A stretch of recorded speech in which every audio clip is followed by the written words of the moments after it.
Kako se vama zdi ta generacija? Malo me tako zanima, ker se glih o tem pogovarjamo. Kaj imajo oni, ali pa tako, kakšni smo bili mi, kaj smo mi imeli v glavi, kaj imajo pa oni zdaj? Ali pa cilje, kakšne imajo, ali pa vrednote? Mislim, jaz ful nisem zaznal nekih posebnosti. V bistvu sem opazil zelo veliko te pasivnosti. No. Tako, nisem videl tega. Pa svoje generacije. Ne, pri teh zdaj.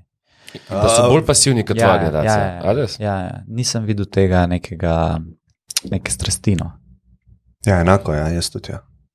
To. In to tudi, če se pogovarjam pač s profesori, tudi rečejo, da se vidi razlika, ne, pri teh novejših generacijah. Da je manj neke, ne vem, te želje. No, Ampak, a misliš, da je možno, da zaradi tega, ker dost več folka teh, ki so željni nečesa več, danes ne gre več na faks? Ja, možno, da je to zdaj že dost, ni več tak tabu, ne? Ja, točno to. Če ne greš, sigurno, se strinjam. Jaz mislim, da je pač bila neka smetana, ki se je bala ne iti na faks, ker to takrat ni bilo toliko normalizirano, kot je to danes. In ta smetana je pač zdaj ta prva, ki tudi ne gre na faks, tako da ta smetana zdaj manjka. Sigurno. To je good point, ja. Ja, nisem še to tako razmišljal. Ja, zanimiv. Sej, taki premiki se sigurno dogajajo v vrednotah familij tudi, ker ti ne težijo toliko, da moraš iti na faks. Jaz se spomnim, ker sem pustil faks po enem mesecu in jaz sem nikoli pozabil, da meni je bilo bed reči takrat puncam, da ne hodim na faks. Ker sem bil loser. To je bil tako stvar, ki ne govoriš, če ona res ne vpraša, to, da sem se jaz odločil, da ne bom šel na faks. Danes se mi zdi kontra ekstrem, se pohvali s tem, veš, jaz sem prepameten za na faks. Ampak odvisno, kaj delaš s svojim časom. Tako bi jaz razmišljal, ne? Ne hodim na faks, kaj pa delaš? Ma nič, igrice igram. Ne, itak. Vada. To ne poveš z... Itak. Če imaš pa firmo zraven ali pa imaš neke jasne cilje, si pa ful hočeš to povedati. Res je. Ampak recimo zanimivo, ne, da še ena generacija nazaj, to pa Gary Vaynerchuk veliko govori, ker je on v začetku 90-ih rekel, da je entrepreneur, ne, to je bilo res lov. Aha, ti si pa... Ja. Ti si pa propadel, ti si pa nek entrepreneur. Ne. Ja, tukaj... So bile te Ivy League šole, pa to ne. Jaz se spomnim, jaz po enem mesecu pustim faks, napišem staršema mail, da... Ja, ne vem, mislim... da si kot pismo. Ja. To štekam, ampak tako se je čuden slišal. Ja. Moja tajnica je poslala od fotrovi tajnici. Ja, tako. Ne, ampak to vem, da je bil mail, zato ker me je oče par let nazaj spomnil, da je bil mail in sem ga našel pol. No in v tem mailu napišem nekako... Da ga preber. Ga bom vmes res našel. Mail je ful dobra stvar, ker jaz imam tudi ful svoje zgodovine imam na mailih v bistvu. Ne? In imaš gor svojo prvo prošnjo za službo, resno službo imam gor. Lahko jaz tudi pol najdem, ampak je bil zelo kratek. Kot boste videli iz CV-ja, nimam izkušenj. Se pravi, sebe sem začel prodajati svojo največjo slabostjo, prva napaka. In tako gledaš za nazaj, ali pa kakšen je bil CV, ali pa spomniš se, kako si takrat razmišljal. Fak, res je drugačne. In takrat so me zavrnili v bistvu. Pa napisal sem, zato sem pripravljen delati 3 mesece brezplačno in so me zavrnili. Ja. To je bil pa meni moj tako lowest kariernih točk v mojem življenju. Ja, začel si na dnu. Tako, kaj je treba, ne? Ne, sem tako... Potem pa samo navzgor. Predstavljaj si ti ponudaš za ston svoje delo, pa te zavrnejo. Ja. Naslednja stopnja, jaz bi mogel reči plačam. Pa bi me zavrnil, recimo. Ja, sem to šel, sem. Mail je, mislim, ne bom šel čez vse, ker je... No, začni, mogoče bo zanimiv, pa te pustim. Ja, ok. To se dogaja leta, to je to je prvi 12.2010, to bi na faksu sem 2 meseca. Ja. 2 meseca na faksu in to je mail, ki ga napišem. Naslov maila je odločitev. še enkrat, to piše takrat. Odločitev pika. Ja, pika sam še manjka. To piše, koliko sem star? 19 let. Že več kot 2 tedna razmišljam o faksu in o tem, kako naprej. Zato bi vam rad napisal, kaj si mislim, kaj čutim. Faks je res zelo težak in vzame mi ogromno časa. To je prvi stavek. To, da boste razumela. Ja. Wow. Postal sem skoraj kot sošolci, ki gredo enkrat na mesec ven, ki imajo enega prijatelja in večino časa posvetijo samo šoli, brez ostalih ambicij v življenju. Wow, Alen Falič. On je moj sošolc. Že nekaj časa vem, da bi rad postal podjetnik, to me zelo veseli in vem, da bi lahko uspel. Končno imam vse na dosegu. Čakaj. Končno imam vse na dosegu, kar potrebujem. Imam stanovanje v najemu, avto, dovolj denarja, to je takrat pomenilo verjetno 600 evrov, željo, ambicije, znanje in pa dobre ideje. In potem nadaljujem z vse to mi omejuje faks, ki mi vzame energijo, da bi postal več. Full over. Ja, naj si prepričal. No, to je prvi odstavek. No. Drugi odstavek govori, no, lahko na hiter. Razmišljal sem, kaj bi postal, če naredim faks. Imel bi diplomo, nekaj ekonomskega znanja, ki me ne veseli, in možnost magisterija. Vložil bi 5 let in potem bi se boril z malemu milijonu ekonomistov, da bi zmagal to bitko, pa bi verjetno potreboval potem še magisterij. To pomeni, da bi v izobrazbo vložil še vse skupaj 8 let, da bi postal približno to, kar želim. Direktor. Takrat bom star 28 let, to pomeni 1 leto nazaj, brez denarja, brez izkušenj v podjetništvu, brez idej in z malo ambicijami. Takrat že ne bom več mlad. Evo, si pa zdaj dol.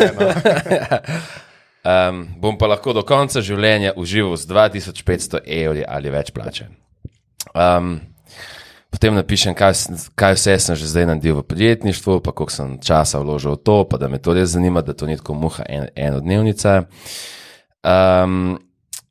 Po sem v bistvu naslednji odstavek se sklicujem na Steva Jobsa, ki je tudi končal faks. Ni končal. Ni končal faks, ja, ni končal faks. Klasika. Ja, klasika in končam ta odstavek z isto je bilo z Bill Gatesom, Mark Zuckerbergom, 3 pikice. Takoj si dal te winners. Ja. Nisi še vedel. Koliko vsi, ki postanejo kuharji, rečejo, vsej Jamie Oliver je tudi svetovno znan kuhar. Ja, ni še statistike imel na temu faksu. Ja, vidiš. Po naslednjem odstavek govorim o eni ideji, ki sem mislil, da je dobra, pa se nisem lotil, zdaj, ko sem gledal nazaj, naredim izračun, da je bila res dobra, sam če bi imel jajca, pa energijo za to, in da mi je žal, pa nočem naslednje take podložnosti spustiti. In ta odstavek pa končam z vprašanjem. Kaj, če so te ideje, ki bi jih rad izpeljal naslednjo leto, podobne tej? To je dobre, ampak pač bo šle v smeti. Potem pa končujem z bolj praktičnimi odstavki. Letos imam status študenta, kar pomeni, da hrana je zelo poceni, zaradi bonov. Stanovanje imam tudi po dobri ceni, avto je v oklepaju še vozen. Kaj si pa imel? Ford Mondeo 2.1. Rad bi tvegal, pustil ekonomijo in se aktivno lotil podjetništva. Enkrat lahko padem letnik, zato nič ne izgubim, če probam slediti svojim sanjam in narediti, kar trenutno mislim, da je najboljše za mojo prihodnost. Vem, da mi bo uspelo in vem, da me bo to veselilo, hkrati pa vseeno možno, da se oktobra vrnem nazaj normalno v šolo. Ponaredim plan, kaj bom do naslednjega leta naredil. KPI-je? Ja, dejansko, KPI-je napišem. No, in potem končam za vse, kar potrebujem od vaju je to, da me podpirata. Predvsem moralno, Na začetku pa še tudi malo finančno. In tako veste, da zelo malo zapravim po nepotrebnem. Letos bom še za novo leto delal. Jani, you had me at hello. Okay, no, in po čist na koncu. Če mislite, da imam možnosti, da uspem v podjetništvu, mi napišite in obljubim, da jo ne bom razočaral. Vseeno pa imejte v mislih, da poleg podjetništva vseeno delam šolo. To je bil neka online school za marketing. No? Okay. Vem, da ogromno je kvazi podjetnikov in vsi poznamo ogromno zgodb o propadlih podjetjih, ampak nihče izmed teh podjetnikov ni imel toliko znanja in toliko ambicij. Vem, da mi bo ratalo, dobro premislite in mi odgovorite, če tudi vidva mislite tako. Okay. In odgovor šele naslednji dan od očeta. Jani z veliko tiskanimi črkami. Klicaj, ne? Ja, pa klicaj. Prebrala sva tvoje razmišljanje, ker pa nisem tip, ki bi ga lahko s pisano besedo opisal, ki bi lahko s pisano besedo opisal svoje videnje, tvoje odločitve, ti predlagam, da se o tem osebno pogovorimo v ponedeljek, ko boš prišel domov. Paš do ubati, ne? Ne, vedi pa, da ti oba z mamo želiva le najboljše. Pogovora se pa ne spomnim, no, ampak... Pizdaš, da si pa želo zgodbo. Čakaj, sam, če si se ti bal, da boš nek beden direktor... Ne. Izmed milijon ekonomistov. Bom postal... Ne, to je prvi moj strah, mislim, strah. Prva stvar, ki je bilo tako, jaz prijem na faks iz računalniške, kar pomeni, da predispozicija je bila slaba za določene predmete in iz tega mi je še teže kot ostalim. Plus na faksu vidim tako, da nisem približno toliko priden kot ostali, v smislu nimam discipline sedeti cel dan pred zvezke. Na ta način priden, sem priden za drugačne stvari mogoče.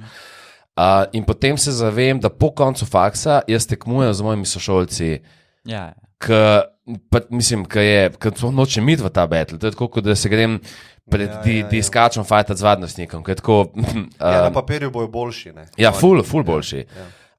Tega sem se bal, pa bal sem se tega, da v bistvu sem iz, karkoli v Sloveniji pomeni, delovska družina, kar pomeni, da ves ta luxury, ki pride s finančno uspešnostjo, si bom lahko privoščil verjetno po faksu po parih letih in takrat sem star, to meni po 28 letu, zdaj sem star 19 in sem tako, ne, hočem prej.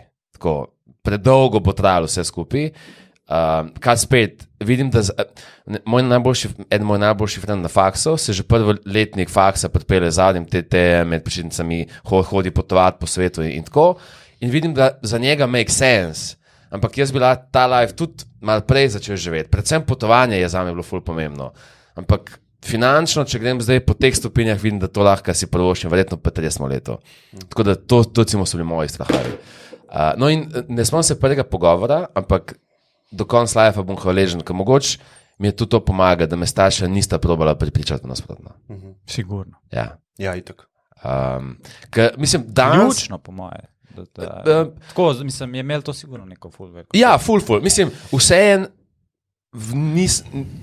nočem biti preveč prepričan v to, ampak mislim, da me tudi ne bi mogla prepričati, da s tem mailom, če se spomnim prav, sem bil kar komiten, v smislu, vidim in lahko me supportata in je plus, ampak če bo šlo kontra, še vedno grem po tej poti. Verjetno sta tudi ona dva to malo začutila. Definitivno. Mislim, da sta začutila in vedela, da bo boljš, če mi data support.